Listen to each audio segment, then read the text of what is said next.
Secular पत्रकार, सवाल सत्ताधारी से पूछा जाना चाहिए, बिल्कुल पूछा जाना चाहिए, क्योंकि जिसके पास सत्ता है जिम्मेवारी उसकी है। लेकिन अगर नेता प्रतिपक्ष की जो जिम्मेवारी है, नेता प्रतिपक्ष की जिम्मेवारी है कि वो लोकसभा में, राज्यसभा में, विधानसभा में और विधान परिषद में जन समस्या जो है उसे उठाए। जानते हैं मेरा अपराध क्या था?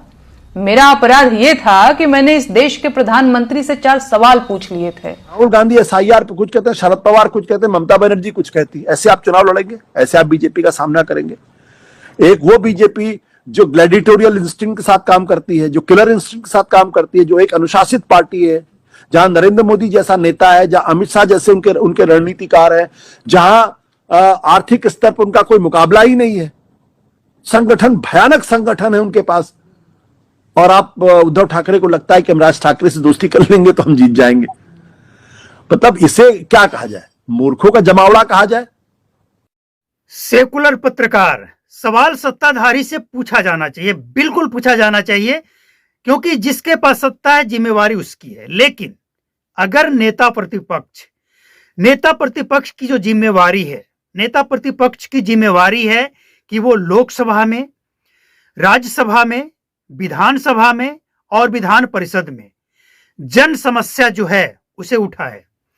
और वोट चोरी अगर बिहार से लेकर तमाम देश के राज्यों में, देश के तमाम राज्यों में अगर हुई है तो सवाल पूछना लाजिमी है, पूछना चाहिए। लेकिन सवाल तब खड़े होते हैं जब जवाब सुनने के बजाय वो बाइकआउट कर जाते हैं और विदेश की धरती पे जाकर वो लोकतंत्र पे हमला, चुनाव आयोग पे सवाल और तरह तरह के एजेंसियों पे जो सवाल खड़े करते हैं, क्या उनसे सवाल नहीं पूछा जाना चाहिए?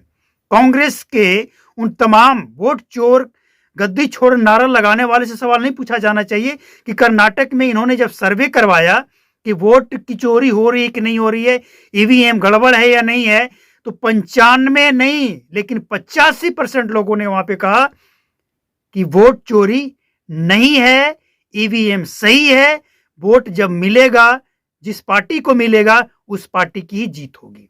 और चलिए मान लेते हैं ईवीएम झोल झाल है, बैलेट पेपर से गोवा में चुनाव होता है, क्या हुआ वहां पे? कांग्रेस की सफाया। मतलब साफ है कि आज जो ईवीएम पे सवाल उठा रहे हैं जो लोग भी, वो दिल्ली में जीत जाते हैं तो ईवीएम सही है, और वही जब हार जाते हैं तो ईवीएम हैक हो गया। तो ऐसे लोगों से जो दोगलापंती करते हैं सवाल नहीं पूछा जाना चाहिए। सत्ताधारी से तो सवाल पूछा ही जाएगा। सत्ताधारी को कोई बख्शने नहीं जा रहा है, कोई बचाने नहीं जा रहा है। सत्ताधारी की जिम्मेवारी है, चाहे इंदौर में एक जहरीली पानी से मौत की बात हो या फिर बीजेपी के लीडर का बिहार की महिलाओं को लेकर बयान हो, सवाल सबसे पूछा जाएगा। लेकिन सवाल उससे भी पूछा जाएगा जो कर्नाटक के विधान सभा में कांग्रेस का लीडर रमेश कुमार महिलाओं के ऊपर हो रहे बलात्कार को लेकर जो बयान दिए हैं, क्या ऐसे लोगों से सवाल नहीं पूछा जाना चाहिए? क्या ये सवाल बचाने लायक है?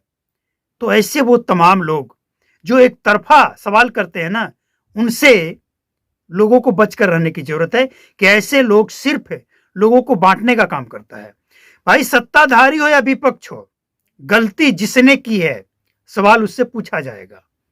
राहुल गांधी विदेश की धरती पे जाके उनको भारत की समस्या नजर आती है और पार्लियामेंट में उनकी बोलती बंद हो जाती है, और अगर सवाल पूछ भी लिए तो जवाब सुनने से पहले सदन से बाहर। ऐसे लोग नेता प्रतिपक्ष के लायक हैं? ऐसे लोगों से सवाल नहीं पूछना है।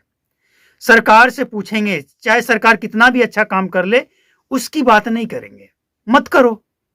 जनता देख रही है, समझ रही है और वक्त आने पे जवाब दे रही है, ये सबसे अच्छी बात है।